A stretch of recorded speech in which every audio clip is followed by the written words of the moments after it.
Budget की जानकारियों को जन जन तक पहुंचाने के लिए बीजेपी महानगर द्वारा धनबाद क्लब परिसर में बजट पर चर्चा कार्यक्रम का आयोजन किया गया, जिसमें गोड्डा बीजेपी विधायक अमित मंडल, विधायक राज सिन्हा जीटा और चैम्बर के सदस्यों के साथ भारतीय जनता पार्टी के कार्यकर्ता उपस्थित रहे।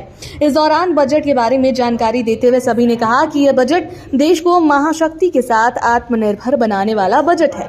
बीजेपी गोड्डा विधायक अमित मंडल ने कहा, देश की वित्त मंत्री निर्मला सीतारमण ने बजट पेश किया है। पूरी दुनिया और देश की नजर बजट पर थी। बजट के लिए विपरीत विचारधारा के लोग समझ रहे थे कि बजट ऐसा आएगा कि हम आलोचना कर पाएंगे, लेकिन जो बजट पेश हुआ वो सबका भला करने वाला है।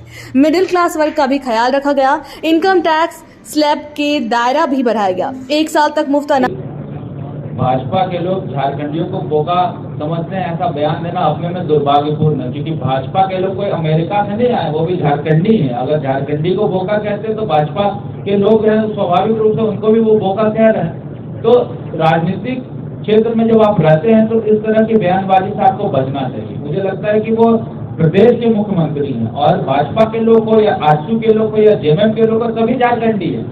और झारखंडी को अगर आप खुद बोका बोलेंगे तो ऐसा मैं नहीं समझ सकता हूँ कि आप जल जंगल जमीन की जो बात कर रहे हैं वो सही मायने में आप कर रहे हैं। आप मुझे लगता है कि ढकोसला कर रहे हैं और सिर्फ बयानबाजी करने में आप ध्यान दे रहे हैं। मुझे लगता है कि 3-4 साल में अगर उनकी स्टेटमेंट्स को आप लोग उठा के देखें, कभी वो बोलते हैं कि आप ताड़ की घाट पे चढ़ो उतरो आप दरोगा बन जाओ, कभी आप बोलते हैं बकरी पालो, सुअर पालो, कबूतर पालो, आप कभी बोलते हैं कि स्वरोजगार नौकरी सिर्फ क्या सरकारी होता है, स्वरोजगार करो।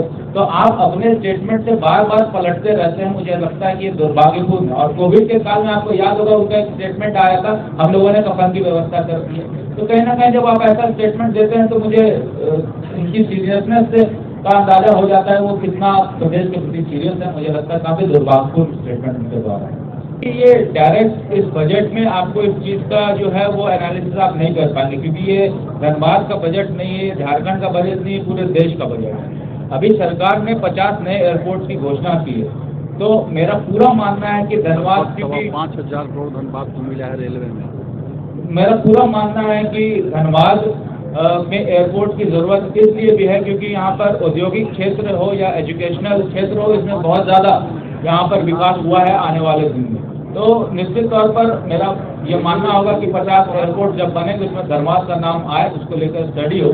माननीय विधायक जी ने कहा है कि 5,500 करोड़ रुपए यहाँ पर रेल इंफ्रास्ट्रक्चर को डेवलप करने के लिए दिए गए हैं। और एकदम जो स्टेशन है यहाँ पर, मुझे लगता है दिल्ली मॉडल में बनेगा। आप दिल्ली का आनंद विहार जाएंगे तो आपको जिस प्रकार से वो टर्मिनल दिखेगा वैसा धनबाद आने वाले दिन में होगा। तो निश्चित तौर पर इसका फायदा यहाँ के पैसेंजर्स को मिलेगा। ट्रेन की भी घोषणा होने वाली है। ट्रेन की जितनी भी घोषणाएं हैं वो तो माननीय विधायक जी खुद उसमें प्रयासरत हैं, एमपी साहब प्रयासरत हैं, और मुझे पूरा यकीन है कि जो धनबाद के लोगों की डिमांड है उसको पूरा हमारे विधायक जी करेंगे, ऐसा मेरा मानना है।